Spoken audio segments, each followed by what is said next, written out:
Oke semuanya, sahabat Inspirator Muda Indonesia, berjumpa lagi dengan saya Trisakti di channel Inspirator Muda Indonesia. Pada kali ini saya ingin memberikan sebuah video, paling enggak video ini kita semua harus tonton minimal 1 kali dalam kehidupan kita. Kenapa? Biar kita tidak mudah mengeluh, biar kita tidak mudah menyerah, dan kita terus bangkit dalam kondisi seperti apapun.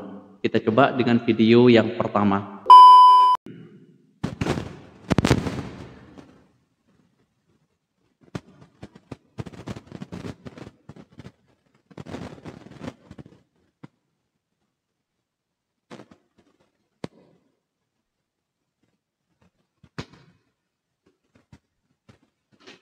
Pada video yang pertama ini menggambarkan bahwa masa depan itu adalah bisa ditentukan dengan apa yang kita lakukan hari ini. Seperti yang ada di video ini dijelaskan, seperti halnya ingin menjelaskan apa yang kalian tanam itulah yang akan kalian tuai. Apa yang akan kalian tuai di masa depan tergantung apa yang kalian hari ini lakukan. Seperti yang ada di video ini, ketika dia rajin sekolah, dia rajin belajar, maka digambarkan masa depannya seperti ini. Sehingga bisa dikatakan life is a choice, hidup adalah sebuah pilihan. Kita coba video yang kedua. Ada apa dengan video yang kedua ini? Oke, ini ada sebuah ilustrasi ya.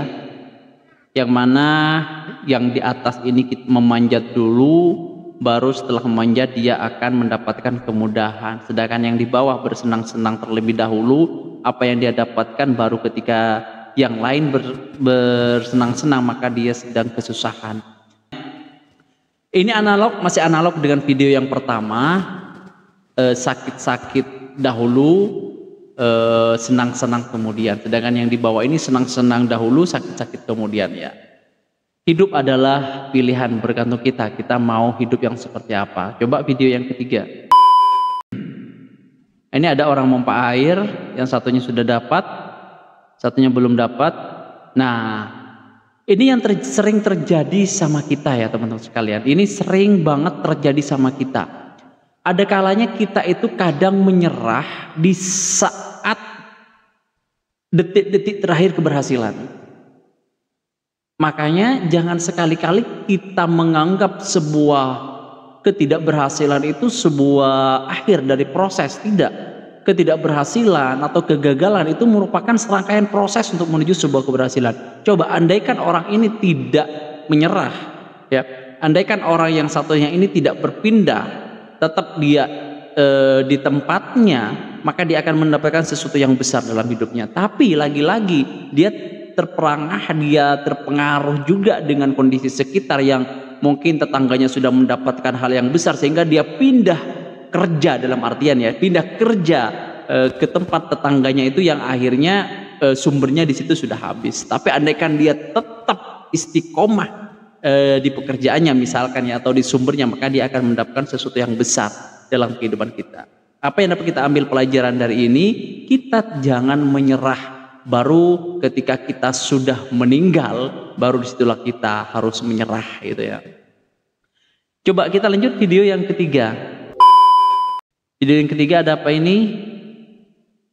Ada seorang yang sudah jelas-jelas di depan itu ada mobil ya, tapi dia cukup berani, cukup pede, dan akhirnya mobilnya yang mengambil haluan lain. Dari video ini kita dapat mengambil sebuah hikmah, sebuah pelajaran. Kalau kita benar, kita harus tetap berada di jalan itu. Apapun yang ada di depan kita, jangankan hanya mobil, bara pun, kalau kita benar tetap langkahi, karena kebenaran itu akan tetap karena kebenaran itu akan terus menemukan jalannya sendiri. Artinya apa teman-teman sekalian? Kalau kita sudah merasa benar, ya sudah, berarti pertahankan jalannya. Seperti apa yang tadi kita lihat bersama-sama, orang ini sudah benar kalau itu memang jalannya pejalan kaki. Ya, tapi mobil itu salah. Akhirnya karena dia merasa salah, akhirnya dia harus menepikan jalannya dia. Oke, coba yang video selanjutnya. Dari video ini kita bisa mengambil sebuah pelajaran teman-teman sekalian. Ada kalanya kita itu ingin mencapai sebuah kesuksesan tapi tidak ingin melalui proses yang panjang. Ada kalanya orang itu pengen sukses secara instan, seperti bola yang ada di sebelah kiri, itu ingin sukses, ingin mencapai bintang, tapi dengan cara yang instan, langsung grafiknya naik ke atas. Nah, hal ini sering terjadi pada gen-gen Z ya. Gen Z ini kadang ingin mendapatkan sebuah keberhasilan itu tanpa kerja keras. Dia ingin mendapatkan sebuah keberhasilan itu dengan cara yang instan. Dengan cara apa? Judi online, pinjol dan sebagainya. Itu sesuatu yang tidak mendidik dan tidak mendapatkan sebuah rule yang benar. Tapi video yang sebelahnya ini sudah tertata dengan rapi. Setelah ini saya ke sini, berarti setelah ini saya ke sini. Jadi langkahnya jelas, tidak spekulasi.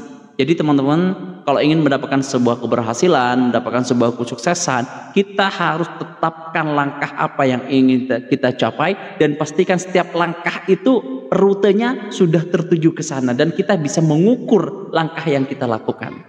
Coba video selanjutnya, ada apa ini? Video selanjutnya.